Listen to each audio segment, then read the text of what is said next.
Okay. Jai Satchidanand. January 29, 2026.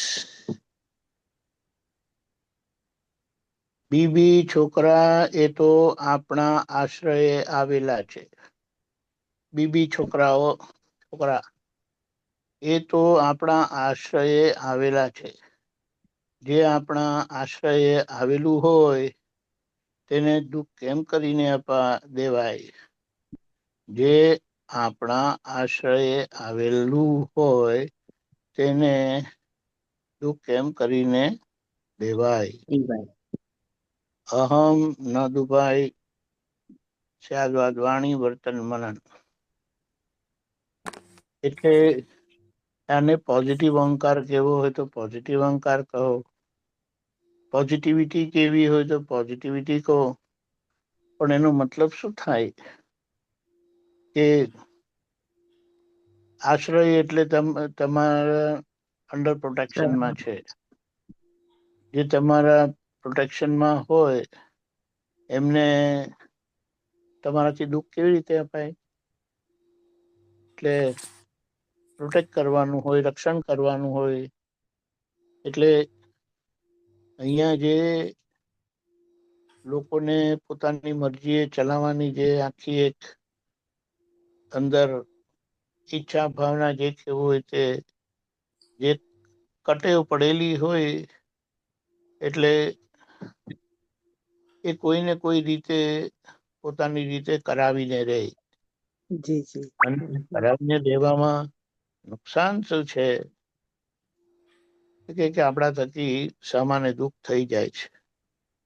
એટલે જે આપણા આશ્રય હોય એમનું સંપૂર્ણ રક્ષણ કરવું જોઈએ. અને નહીં તો તમે વડીલ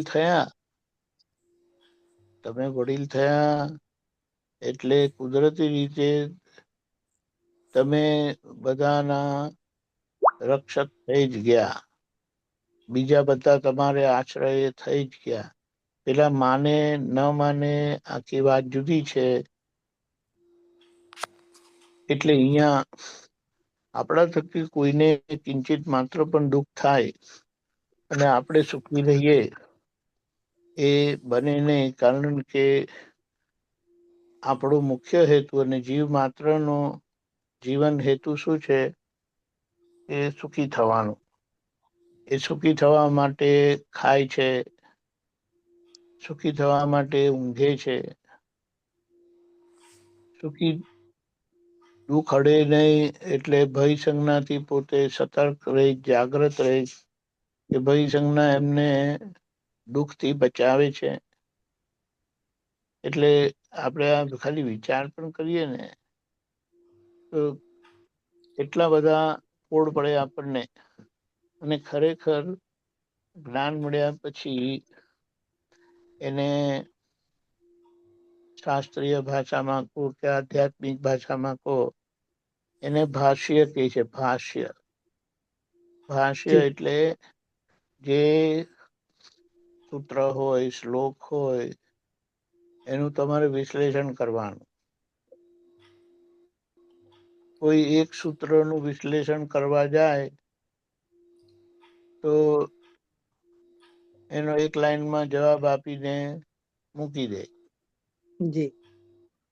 અને એ જ સૂત્રનું વિશ્લેષણ જેની જેટલા રેવોલ્યુશન વધેલા હોય તે એનું વર્ણન કરી શકે. એનું વર્ણન કરતા કરતા પેલું કોઈ પણ વસ્તુ સ્ટેન્ડ અલોન હોતી નથી. તેમાં વ્યવહાર તો સ્ટેન્ડ અલોન હોતો જ નથી. સ્ટેન્ડ અલોન એટલે સ્વતંત્ર. એના રેફરન્સ ટુ કોન્ટેક્સ્ટ કહે ને, મારા ખ્યાલથી દરેક ભાષામાં પૂર્વાનું સંબંધ શું કહે છે? ગુજરાતીમાં પૂર્વાનું સંબંધ કેવું કઈ કહે છે. ઇંગ્લિશમાં એને રેફરન્સ ટુ કોન્ટેક્સ્ટ કહે છે. એટલે તમારે રેફરન્સ ટુ કોન્ટેક્સ્ટ આપીને એને વસ્તુને, પોઈન્ટને, બાબતને ઇલેબોરેટ કરવાની હોય છે. એ ભાષાના એટલે લેંગ્વેજના પેપરમાં એવું બધું આવે છે. ગીવ રેફરન્સ ટુ કોન્ટેક્સ્ટ એમ કરીને ખબર છે. હા તો એટલે રેફરન્સ ટુ કોન્ટેક્સ્ટ આપવાથી વસ્તુ કેવી રીતે છે એ આપણને આખી સમજાય. એટલે તમે જેટલી એ બાબત સંપૂર્ણ રેફરન્સ ટુ કોન્ટેક્સ્ટ એટલે વ્યવહારના સંબંધમાં, વ્યવહારના રિલેશનમાં. હવે એ વ્યવહારનો સંબંધ 0 to 360 ડિગ્રી છે. જી હવે કોઈ પણ બાબત 0 to 360 ડિગ્રી હોય, 360 ડિગ્રી હોય, એટલે આપણે ખાલી વિચાર કરીએ ને તો આપણને આમ એક વખત અહો થઈ જાય. કેન્દ્ર અને કેન્દ્રમાં જે છે એને 0 થી 360 ડિગ્રી એ જોઈ શકે છે, એમના લક્ષ્યમાં હોય છે. પણ જે સર્કલ પર હોય એને એમનું નજીકનું થોડું ઘણું સમજણ પડે. આ ખ્યાલ આવે. જી સેન્ટરમાં હોય એને બધું 360 ડિગ્રી દેખાય. જી જી પણ જે સર્કલ પર હોય એને એમની એટલે સમજો 50મી ડિગ્રી પર હોય તો એમને 45 નું દેખાય, 55 નું દેખાય. લાંબુ જોઈ ના શકે. જી પછી લાંબુ જોવા જાય તો ફેડ આઉટ થઈ જાય. પણ એ જેટલા સેન્ટર તરફ ગયા હોય કે સેન્ટર તરફ પહોંચ્યા હોય તે એમને એટલી વધારે ડિગ્રી આખી દેખાય. પણ જે સેન્ટરમાં છે એને કમ્પ્લીટ હોરાઇઝન કો કમ્પ્લીટ પર્સપેક્ટિવ દેખાય. એને પેનોરામિક વ્યૂ કહેવાય. પેનોરામિક વ્યૂ ખબર પડે? 360 ડિગ્રીનો વ્યૂ. જી આ ફોટામાં એ લોકો કરે છે. આમાં કોઈ અહીંયાથી પાડતા જાઓ, ગોળ ફરીને ધીમે ધીમે કરીને જાઓ અને પાછું ત્યાં આવીને ઉભા રહો તો એ કેમેરો એ મેમરાઇઝ કરેલું હોય તમારું આખી 360 ડિગ્રીનું.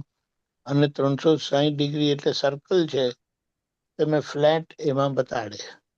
એટલે એટ અ ટાઈમ બતાડે. એટ અ ટાઈમ તો ખબર પડે ને, એક જ નજરમાં આપણને દેખાય આખું 360 ડિગ્રી. એવી જ રીતે આપણને આખો વ્યવહાર આપણી નજર સામે આવે જી એટલે સુધીનો આપણે આપણો નિશ્ચય નો ઉપયોગ કરી લેવાનો છે. એટલે અહીંયા આખી એ બાબત તમને એનું વિશ્લેષણ કરતા કરતા આખો વ્યવહાર તમને સમજણમાં આવી જાય. અને એ વ્યવહાર સમજણમાં આવી ગયો એ નિશ્ચયની પરિપૂર્ણતા છે. જી નિશ્ચયની કમ્પ્લીટનેસ. નિશ્ચય જુએ છે, વ્યવહાર કરે છે. આ બાબત પકડી રાખવાની છે કે નિશ્ચયનું કામ જોવાનું છે. નિશ્ચય ચેતન સ્વરૂપ છે, વ્યવહાર ક્રિયા સ્વરૂપ છે. એટલે વ્યવહાર કર્યા કરે છે અને નિશ્ચય જાણ્યા કરે છે એના ચેતન સ્વભાવથી. એટલે જી જેમ જેમ આપણો ચેતન સ્વભાવ વ્યક્ત થતો જાય, ખુલ્લો થતો જાય, અનાવરણ થતો જાય, આવરણ રહિત થતો જાય, તેમ તેમ વ્યવહારના એક જ બાબત આપણી સામે આવે તો વ્યવહારના ઘણા બધા પાસા આપણને દેખાતા જાય, સમજાતા જાય, ઓળખાતા જાય અને એનું તારણ નીકળતું જાય.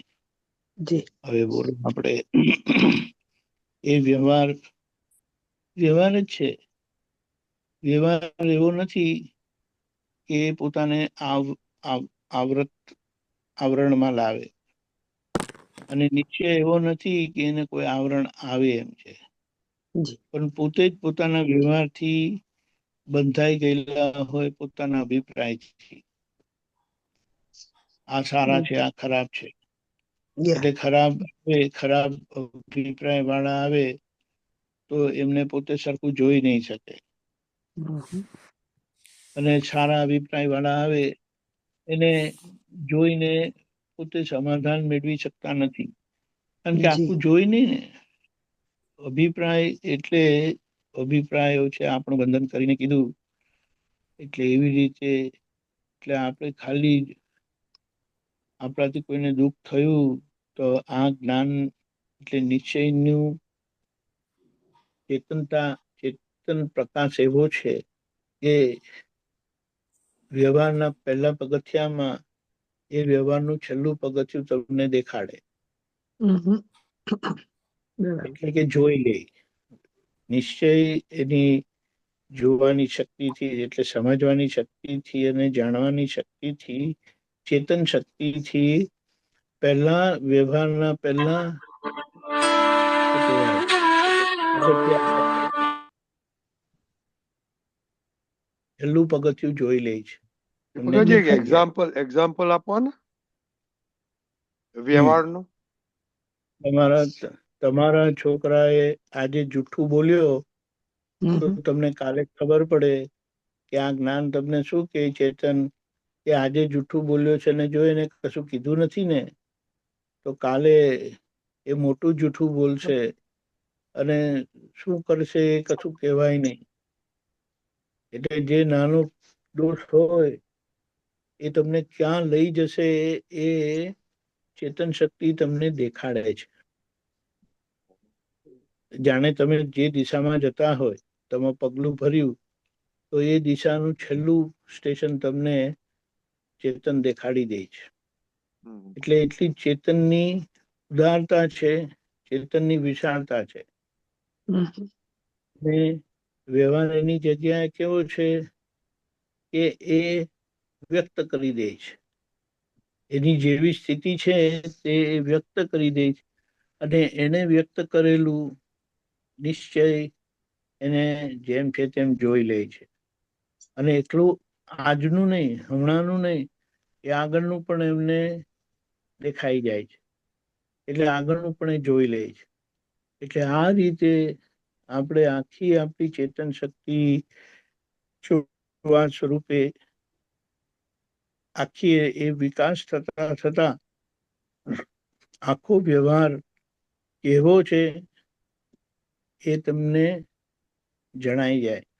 સંપૂર્ણ સમજણ એને જાણી લીધેલું કહેવાય.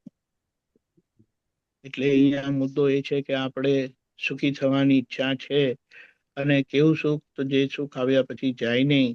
તો એના જી માટે આપણે શું કરવું જોઈએ એ વાત સમજી લેવાની છે. જય જી સચ્ચિદાનંદ. જય જય સચ્ચિદાનંદ. સચ્ચિદાનંદ. જય સચ્ચિદાનંદ દિગનભાઈ. જય સચ્ચિદાનંદ. Okay, we can start.